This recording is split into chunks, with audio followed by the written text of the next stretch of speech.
On today's show, we'll talk about another good get to help the Dogs bolster their offense.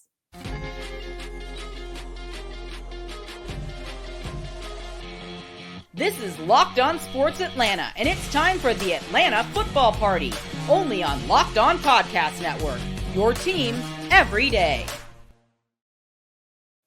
Welcome into the Atlanta Football Party, your home for the best Georgia Bulldogs football talk. It's local insight you can't get anywhere but right here at Locked On. I'm your host, Tenitra, Batiste. Alongside me is Brian Gebhardt. The Atlanta Football Party is part of the Locked On Podcast Network, your team every day. Now, Brian, do the Dogs have a reset on the defensive side of the ball to reset the results of last season? And friendly fire between UGA and Bama in Texas. You and I are definitely going to get into that. But first things first, 4-star recruit and Savannah-area athlete Thomas Blackshear committed to UGA on Mother's Day over Tennessee. I know, a little bit of petty, but he's rated as the nation's number 46 wide receiver, number 323 overall prospect for the class of 2025. What does that mean for James Coley to have another top-tier receiver in that, I'll call it that pass catcher room, which is also his first recruit in this second stint with UGA?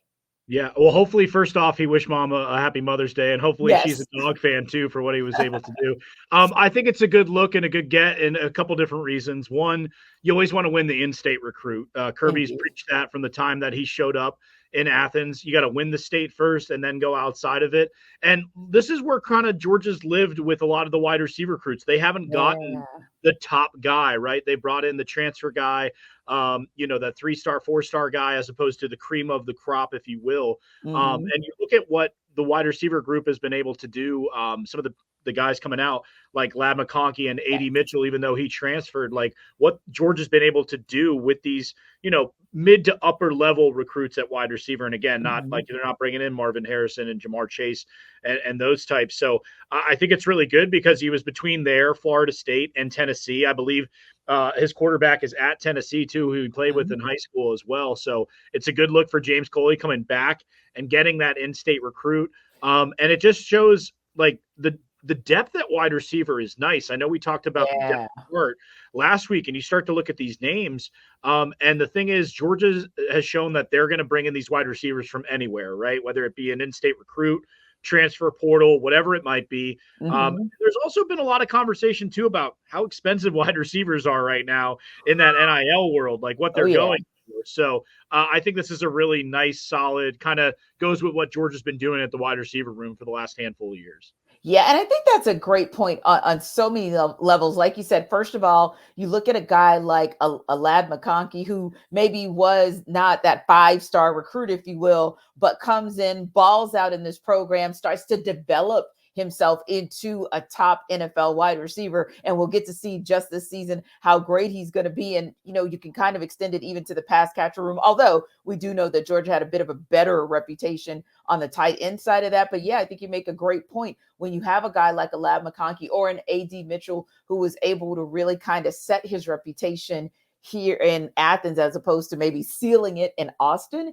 I think that it's becoming a place where you can come as a 3-star or 4-star wide receiver, but you're going to leave as, dare I say, a 5-star receiver, because if you get to the NFL, I can go ahead and give you 5 stars at that point. And this is a guy in Blackshear who accumulated 551 receiving yards with 5 touchdowns as a junior over at Calvary Day, a school that's starting to really become more prominent. It's a 2A school right now, but of course they've been petitioning to become 3A. So really kind of becoming a bigger and better program. You talked about the fact that his quarterback is already playing in the SEC. So you know what a quality program that it is. And of course, he's the first wide receiver to commit to the Bulldogs 2025 class. I think, Brian, that's also a good thing because you're getting that recruit in May of 2024. So who knows how that might be able to maybe build some momentum, because I think the other piece there is this: you're seeing the quality in the QB room and how it's improving and it's evolving.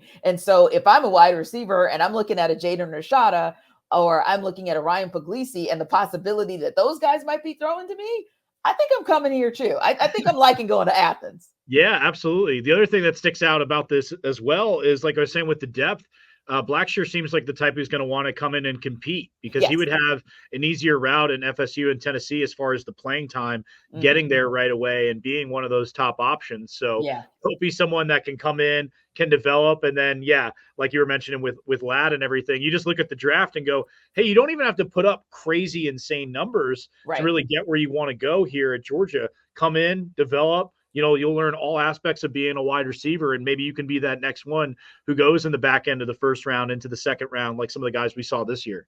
Yeah, and ask Nicole Hardman how, if you do the job and you work hard and you have that Georgia pedigree, you start off with the Chiefs, you get banished, and then you get brought back, and then you become a hero. So I think there's a little something to be said about the quality of and the development of all the skills and abilities that it takes to be a wide receiver in the league. And of course, my soft spot for George Pickens, because he's with my beloved Steelers. And honestly, George Pickens probably made, I'm not going to even call names in that quarterback room for the Steelers, but he probably made some of those guys look, and they look bad. And he probably still made them look like an F or a D versus the F- that they often looked like, because he was that good. So I think we're starting to see the quality and the pedigree kind of shine through with that wide receiver class or the wide receiver core for the Dogs.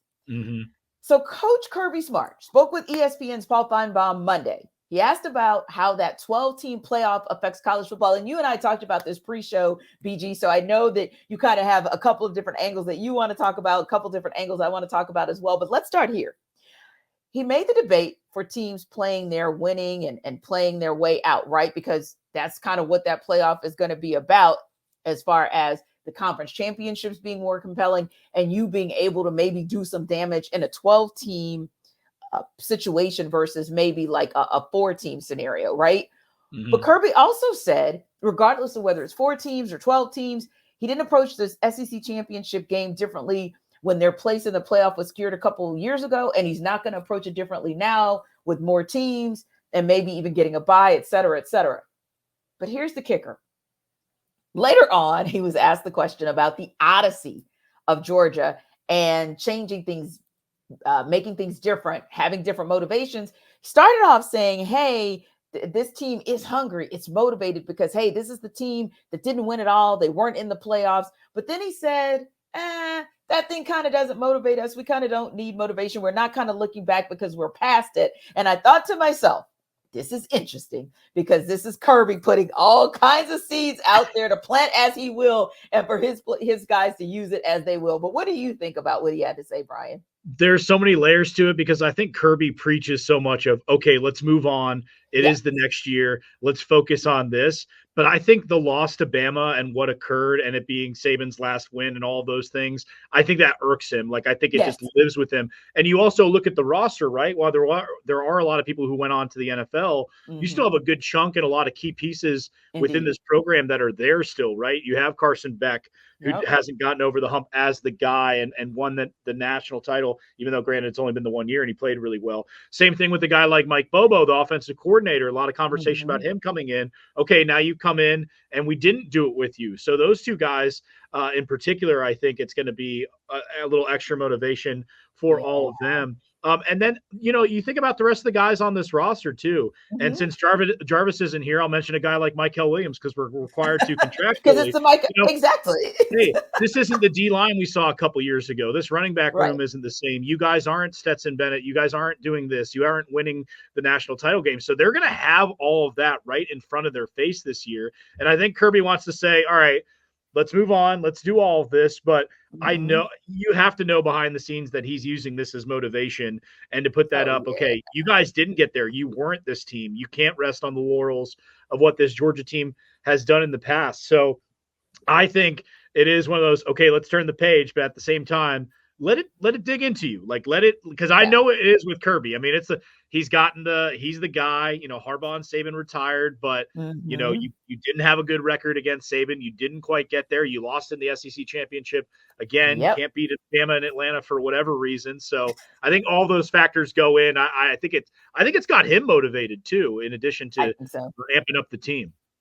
Yeah, I kind of took it there as well. Like, I think when he said that he wouldn't approach it differently, I think the biggest difference is just making sure that we're not different because of the 12 teams. That might be the biggest difference, because some teams may relax a little, rest on their laurels and say, hey, we got a shot. If we, compete in the conference championship or we lose it, there are 12 spots, so we can still get a shot. I think Kirby is still going to approach it as, no, we win every game. Our goal is to win every game regardless of that 12 spot. And also, like you said, he's looking at last season and saying, yeah, a lot of people, it's kind of 50-50, but I'd say about, 60-40.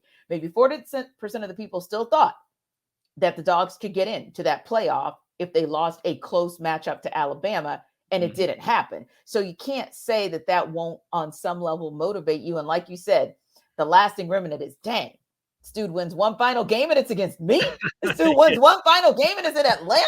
Like, tell me that wouldn't motivate you. It would motivate, the average of us. And also, you're looking at the team, like you said, the members of this team, offense and defense, and we'll talk about the defensive members of the team and what their motivating factors might be in just a moment. But you look at all the members of this team who are returning, Brian, and you can't help but have that in your mind as well. Like, just like the team that wasn't perfect that won the championship game. What's the motivation for the next team? Not just to win it, but win it undefeated. So now your goal is, dang, we were the team that missed out on an opportunity to bring this program a three-peat. So there's going to be motivation there. Yeah, 100%. And touching on what you were saying about approaching the games differently and the playoffs differently and all that type of thing. Who knows? Like, I don't want it to be in the same situation, because that means they're dealing with injury issues, but True. You step into the exact same scenario that they were last year, right? Where you have Brock and Ladd clearly not at 100% going into that SEC championship game. Do they play? Do they play limited snaps if they're in that same situation this year? Because I think one of the things that will fall by the wayside with the expanded playoffs is the importance of the SEC championship and all the conference championship games, for that matter, because that's all right, you win this, you're in. Now it's, if you get invited, you're probably in, like that. So it's a different approach to it. And I wonder if, when it's staring you in the face of, we're going to move on regardless. All right, how do I approach this? How do I go about it? And I think it may have been handled differently, even though he says it wouldn't. I agree with you, especially with the key word that you just said, or the key words that you just said, looking back at last season and seeing how injuries really kind of dictated the final outcome for the Dogs. Now, do the Dogs have a reset on the defensive side of the ball to reset from those results from last season? We'll talk about it when we go between the hedges. This episode of our Atlanta Football Party is brought to you by LinkedIn Jobs. So LinkedIn isn't just a job board. They hire professionals and they help you hire those professionals you can't find anywhere else, even those who aren't actively searching for a new job, but might be open to the perfect role. In any given month, over 70% of LinkedIn users don't visit other leading job sites. So if you're not looking on LinkedIn, you're looking in the wrong place. On LinkedIn, 86% of small businesses get a qualified candidate within 24 hours. And that's because LinkedIn knows that small businesses are wearing so many hats and you might not have that time or resources to hire. So they look to provide you with ways to make that process easier. They launched a feature that helps you write job descriptions. And of course, 2.5 small businesses are using LinkedIn for hiring. So they must be doing something right. Post your job for free at linkedin.com/lockedoncollege. That's linkedin.com/lockedoncollege to post your job for free. Terms and conditions do apply.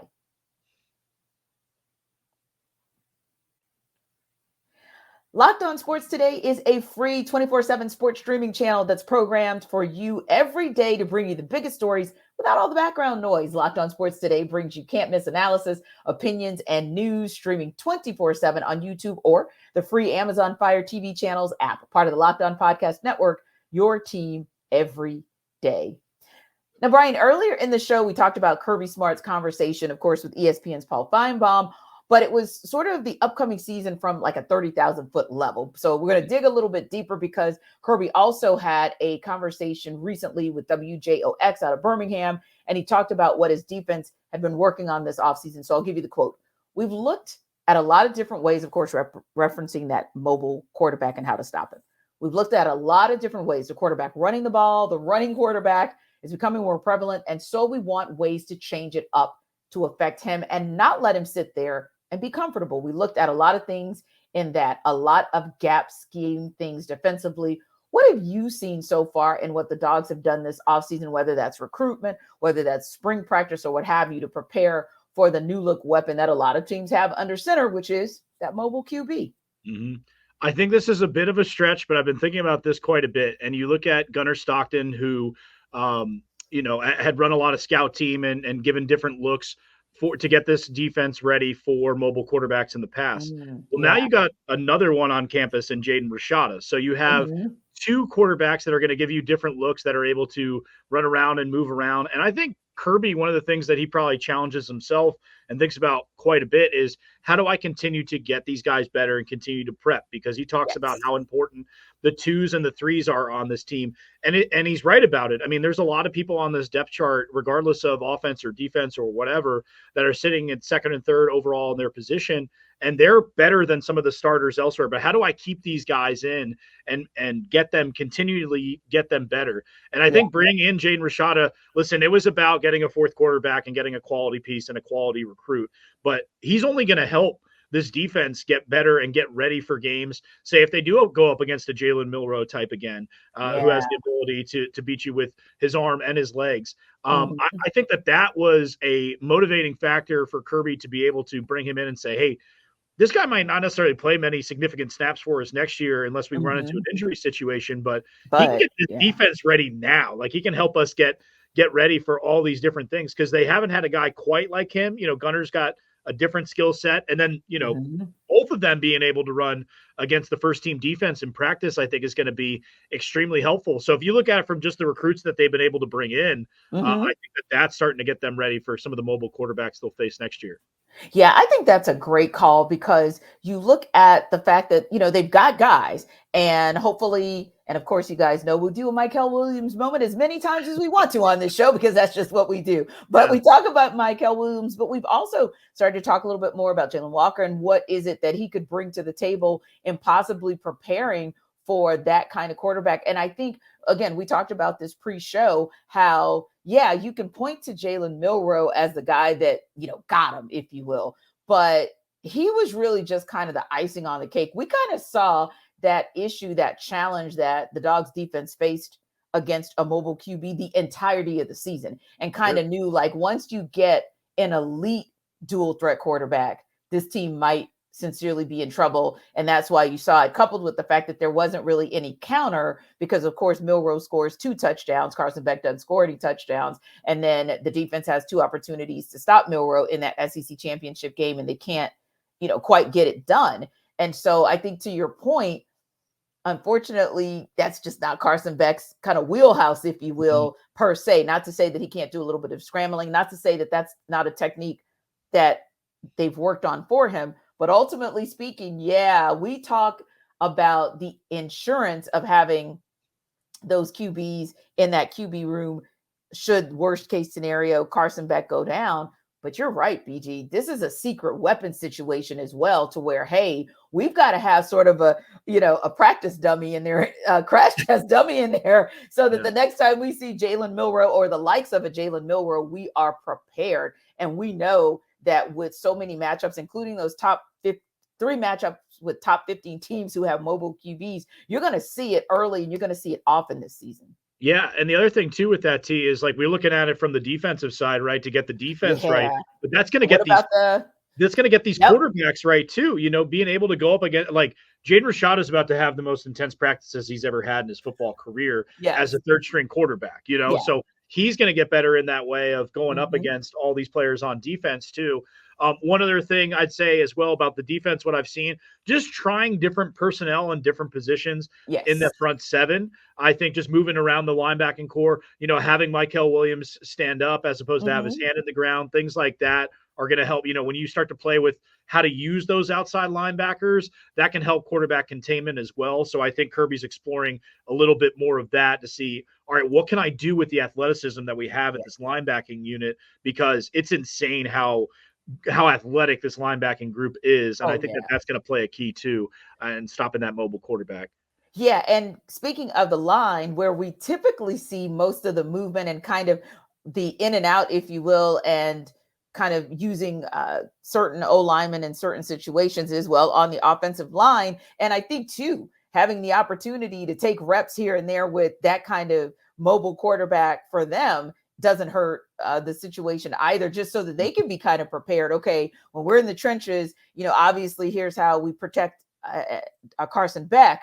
But, oh, wait a minute, we've got a different kind of QB that we're protecting. That doesn't hurt them as well, both in their stock for what they're able to do for Georgia. But, hey, if we talk about what you're looking to do if you plan on making it to the NFL, I mean, the league is going to mobile quarterbacks as well. So it's important to kind of have those skill sets as you prepare potentially for that bigger thing. And I think those guys, real talk, won an opportunity as well to kind of show off their diversity and being able to, because, we talk about that. Hey, is this a good O-line against the run? Is this a good O-line in pass protection? But pass protection actually kind of has two levels to it. And I think that this O-line is prepared for it, but I think they're also up for the challenge and wanting to show their versatility as well. That's a really good point. People don't think about that from offensive linemen. You're just like, can you block? Are you big? Are you athletic? But the idea of like, here's my film blocking for a mobile quarterback. Here it is for a standard passing, pocket quarterback, because the league has it all. So yeah, what you're saying is so important. And I think that's something that they look at the next level that we don't necessarily think about, maybe watching more as college fans, if you will. Mm-hmm. Okay, what are they good? Are they big? We see all these big, massive offensive line recruits come in, but it's like, okay, do you have the ability to do this, that, and the other thing? And that's an excellent point. Yeah. And I will tell you, when you look at, and of course, just thinking of the Steelers, for example, that's one of the things that they love about Broderick Jones. It's like, yeah, you're big and you're massive, but, there's some versatility, there's some athleticism. And, BG, you're starting to see those things in, like you said, what makes Georgia kind of O-line because they have those versatile guys that have some agility about them, but also, have some girth, as Jarvis and you would say, on that O-line. But speaking of, just kind of an update here, not that there has been a lot of movement, BG, but just kind of wanted to throw out there because we did get some word from NCAA President Charlie Baker on Monday. He met with coaches, he met with ADs. That was for the ACC spring meetings. And one of the things they were talking about was a potential settlement in the House versus NCAA case that could reshape the future for the SEC, ACC, and college athletics overall. It, of course, was talking about the revenue sharing agreement that would accompany any settlement. And he was saying it was only a small part of the presentation, but the framework discussed could provide that clarity. And I think the most important thing is that they're continuing to have a conversation. For me, that was my takeaway. Looking at the settlement, the revenue sharing part of accompanying that and what that may look like, because I think that's still a critical piece that you don't hear very often. We kind of focus a whole heck of a lot on the NIL aspect, but that's another kind of like there are levels to this piece of it. Yeah, 100%. The revenue sharing, it's so massive. I mean, we look at it and it's kind of like monopoly money sometimes with what these SEC and Big Ten schools are getting, but that's continuing to widen the gap when you start to look at some of these other schools. And I think it was yesterday, and maybe it's an indication of where this potential settlement is heading, where UNC, their board of directors came out and said, all right, we're open to looking at anything, which means, hey, Big Ten and SEC, come to us. Right. We'll be your basketball school. We're also good at football as well. But we're kind of open for business because it's so hard to plan if you're these schools. I mean, yes, they're still making money and still profitable and all those things. But, like, we need to know if we're playing the same sport as they are in terms of how much money we're getting and what that means for our future, not only for people's jobs and NIL, but like where you're actually going with these sports programs. It's essential to know how this is going to develop in the future. Indeed. And when we come back, we'll talk about some friendly fire between UGA and Bama, but that was in Texas. We'll talk about it in Next Up.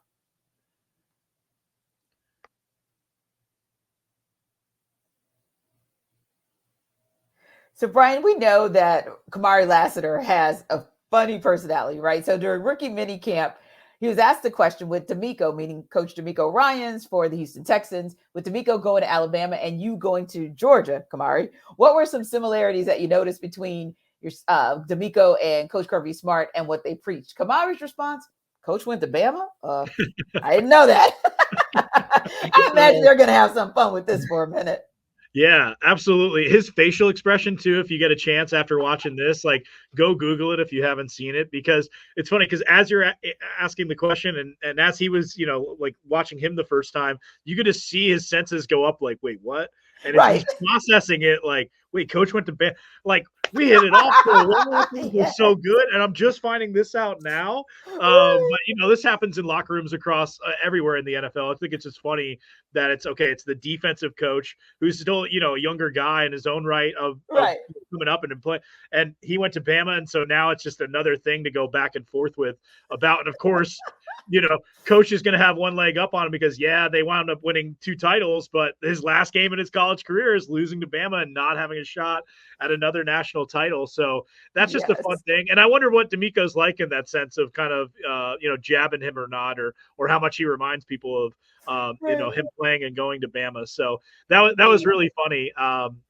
And it's funny that you forget, because to us, right, DeMeco Ryans is this young guy who's had this opportunity. And now you look at Kamari, he's like, wait, like how much does he even know about his playing career necessarily? Because people forget about how good DeMeco Ryans was as a player because he's already been such a good coach instantly as a rookie head coach last year. Right. And you forget, this guy was a badass player as well and went to Bama and had an excellent NFL career. So it was just funny seeing his facial expressions. And you're like, oh, yeah, he is only 20-something years old. Like, he doesn't know what DeMeco Ryans is all about outside of, hey, the Texans are really damn good, and he's my head coach now. So exactly. And we forget, like you said, DeMeco's young, technically at 39, young, very young coach, if you will. But Kamari Lassiter wasn't, I don't think, even alive for his time, for DeMeco's time at Alabama. Let's just keep it real. And it's not like, unless you're really considering Alabama as a school, it's not like you're going to go down the history books and try to figure out, who played what position, especially because you don't play the same position. So there's that, right? But, different position, rivalry school, before your time, all of the above. Like, you legit probably didn't know he was that dude, but now you know, and now you can have, some fun with it, if you will. And I'm thinking to myself, like, that's going to be like, I feel like that's just part one. Like, we're going to be able to have some fun with this for a minute. And speaking of something else that we had some fun with, Brian, when it comes to social media, like, these recruits take it to a whole nother level, but most of the time we've seen the recruits take it to a whole nother level when it comes to announcing, I'm taking my talents to this school, or I'm taking my talents to that school. Not I'm taking a visit to this school. But Omarion Robinson took it to a whole nother level. The Parkview High School 2025 6-foot DB announced on Twitter that he was taking his official visit. So he's making recruitment announcements for every stop. I think Georgia may have been his first stop. So it was really cool. He brings out the briefcase, he brings out the suitcase, he starts packing, and he lets you know which school he's visiting, and you can follow the journey. I'm like, man, they're extra, but I kind of like this extra. Yeah. Also, you wonder now with him, is this is something people pay attention to in terms of, okay, does he do this when he goes to visit all the other schools, or is that just an Athens thing? Is he going to just, is he going to be quiet, or is it going to be a smaller type of announcement for some other thing too? And you hear numbers fly around all the time. That's the thing now is, all right, what are you going to offer me on my visit? Not even just to like, what am I going to get NIL wise, but what are you going to get? What are you going to give me just to show up and go there? And that's going to be, a whole nother ball game as we continue with this NIL recruiting type thing. So I wonder how many people follow in his footsteps. I wonder how many times he does it. I wonder if they also say anything to him about it once he comes in, the coaches that are working with him and stuff. But I feel like it's just a beginning to another layer of the whole recruiting. All right, what are you doing for my visit type of thing? And it's all part of the game now, T, You know what? I didn't think about that, BG. You are onto something. Yeah, this is like all a part of the song and dance of recruitment. Because now that I am showcasing that I'm coming to your school for a visit, my visit better be epic. Like, that's actually now the first, like, another layer of this whole NIL piece and this whole recruitment piece. Like, you better really, really lay it out, because these kids have now told the entirety of the social media world when they're visiting your school. And like you said, you don't want to be the one that after the fact, that kid comes back onto social media and is like, kind of don't want to be that school. You kind of want to be, or you want to see, like you said, if he put all of this pomp and circumstance into his video about his visit to UGA, and you're the next school in line for the visit, you want to see how that video compared and if that gives you any indication of where your school ranks. 100%. It's weird too, because, we've talked to both you and I have talked to players and worked with players in the past. And like, you go back 15, 20, 25 years and it's like, yeah, I showed up, I hung out with the guys, we had a good time. Like there's more to it, but that's generally what goes on. Actually, there was this audio piece of Calvin Johnson on some podcast a couple days ago. Yeah. And he was kind of talking about why he chose Tech over Georgia. And it's just funny because it's like, now if you're Calvin Johnson, you're showing off, like you're showing the watch and it's I'm arriving on time and all this stuff. Right. And you know what I mean? Like there's going to be a whole thing to it if you're going after a guy like Calvin Johnson. Whereas 20 years ago, it's like, come on by, see if you like the guys, see if you connect with the quarterback, and we'll take it from there. And now it's like, all right, you guys better show me like a 5-star all-inclusive vacation for the weekend, because that's what it feels like, right? Like, tell me why you're Cancun and why I should go, for a few days. So, it's tell me why now. So it would have been totally different if Calvin Johnson was coming through in the age of Omarion Robinson. So we'll keep you guys posted once he does announce exactly where he will be taking his talents. But as far as the talents on this show, time to wrap. Thanks for stopping by the Atlanta Football Party. Your home for the best Georgia Bulldogs talk. Like and subscribe to our YouTube channel. And of course, we are free and available wherever you download your podcasts. We'll see you on the Atlanta Sports Party Thursday.